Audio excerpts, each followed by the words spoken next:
To the youth of Africa, listen to me carefully. We are standing on the edge of history, and this is the moment when you must decide, will you continue to wait for salvation from outside, or will you rise and claim your destiny? For too long, we have been told that we are too weak, too poor, too uneducated to build our own future. But I tell you today, that is a lie. They said Africa cannot manufacture its own machines, yet every year we produce millions of brilliant minds, but only to serve others. We train engineers, yet we import even the simplest tools. We have fertile lands, yet we depend on others for food. Why? Because we have been programmed to doubt ourselves. We have been taught to beg for aid, instead of building strength. We have been trapped in the illusion that without Europe, without America, we are nothing. But I see a different Africa, and I want you, the youth, to see it with me. I see an Africa where the sons and daughters of this continent become the inventors of tomorrow, where we build satellites that orbit the Earth, and they are made by African hands, where our doctors do not flee to foreign countries, but stay to build health systems that serve our people with dignity, where we are not the customers of foreign technologies, but the creators of technologies that change the world.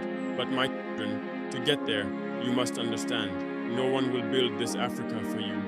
The liberation you want, the prosperity you desire, the respect you seek, you must build it with your own hands, and that begins with education. Not the kind of education that teaches you to pass exams and wear a suit, but the education that teaches you to solve problems, to think critically, to ask, what can I create? What can I improve? What can I build that my community needs? If your education is not making you more useful to your people, it is a prison, not freedom. And yet education alone is not enough. We must also have courage. Courage to innovate. Courage to fail and try again. Courage to stand tall and say, I will not run to Europe for a better life. I will build my better life here. Look at the world. It is built by men and women no different from you. They are not gods. They have no special blood. They succeeded because they believed they could, and because their societies invested in their talents. We must do the same. My vision is of an Africa where every youth is a soldier, not with guns, but with skills, with knowledge, with innovation. Imagine an Africa with its own search engines, its own social media platforms, its own tech giants, its own pharmaceutical industries, its own energy companies driven by solar and wind, from the Sahel to the Cape. This is possible, but it requires discipline. You cannot build the Africa of tomorrow if your mind is addicted to distraction. You spend hours scrolling, laughing at memes, watching others build, while you remain spectators in the theater of global progress. Enough. I call on you to wake up. I call on you to master skills, learn to code, learn to design, learn to farm smartly, learn renewable energy, learn manufacturing. If you do not, others will, and you will remain slaves, not by chains, but by ignorance. And to my governments, I say this: if we do not invest in the youth, if we do not create an environment for innovation, if we do not protect and nurture African talent, then we are betraying the dreams of our ancestors. The time has come to make policies that favor African creators, not foreign exploiters. We must build research centers, tech hubs, factories, and the youth must be given space to lead them. To my African youth, stop waiting for leaders. You are the leaders. Every time you pick up a book, every time you build something new, every time you teach a child, every time you invest in your skills, you are leading Africa forward. If you fail to build Africa, others will build it, for themselves, not for you. We must understand that the world does not respect the weak. Only the strong get a seat at the table. And strength today is not only in armies, it is in education, in innovation, in unity. So rise up, collaborate with each other across borders. Nigerian, Ghanaian, Burkinabes, Kenyan, Senegalese. You are not enemies, you are brothers and sisters in the same fight. The future of Africa is not in Paris, it is not in Washington, it is in Kigali, in Lagos, in Nairobi, in Ouagadougou, in Accra. And you, yes, you, must be the architects. So I say to you, pick up your mind, your courage, your skills. I want you to understand something deeply. There is a war happening, but it is not with guns and bombs. It is a war for your mind, a war for your time, a war for your future.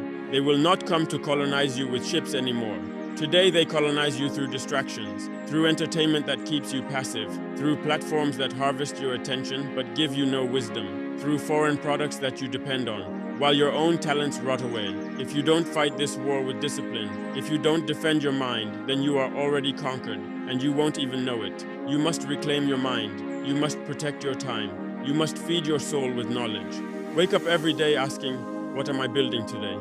What am I learning today that can make me indispensable to my people?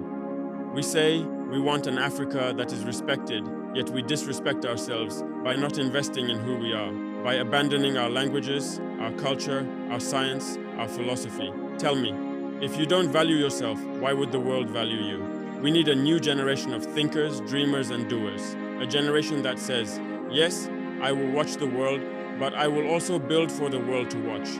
We need to revive our education systems to teach self-reliance. Education that says, don't just look for a job, create opportunities. Education that rewards problem solvers, inventors, and creators. It won't be easy. You will face resistance from systems, from people, even from within yourself. There will be days when you feel tired, when failure mocks you, when progress seems too slow. But remember, no revolution is won in comfort. You must endure. You must persist. You must stay committed to the vision of a liberated Africa. I want to see youth launching startups not just to make money, but to solve the water crisis, to end hunger, to power villages with clean energy.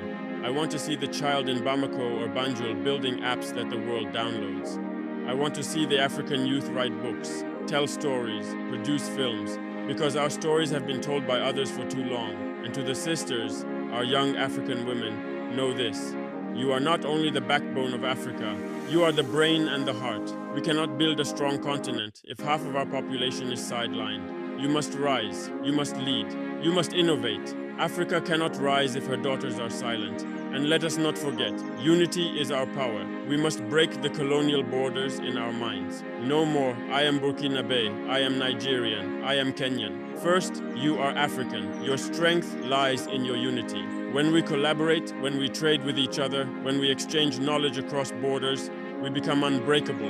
And finally, let me remind you of something. The resources under our soil, gold, oil, lithium, cobalt, they are meaningless without intelligence. They are worthless without vision. Africa's true wealth is you. Your mind, your creativity, your courage. Without that, the minerals are just rocks in the ground. So I ask you today, when will you decide to wake up? When will you begin to treat your mind like gold? When will you begin to treat your time like currency? When will you understand that your skills, your knowledge, your unity, that is the weapon Africa needs? Do not wait for permission. Do not wait for governments. Do not wait for the perfect moment. The time is now. The responsibility is yours, and the future is waiting. We must build an Africa that our children will thank us for. An Africa that will no longer be pitied, but respected. So rise, build, create, and let the world see that the giant of the future is not sleeping. It is awakening. And as I conclude, I want every African youth watching this to remember, you are not powerless, you are not voiceless. You are the storm that the world did not expect. From the villages to the cities, from the deserts to the forests, a new Africa is being born, but only if you choose to build it. So after this message, I ask you, will you just keep scrolling, or will you rise and play your part in Africa's rebirth? The future is waiting for your answer. Africa must rise, and it begins with you. Thank you for listening. The homeland or death, we shall overcome.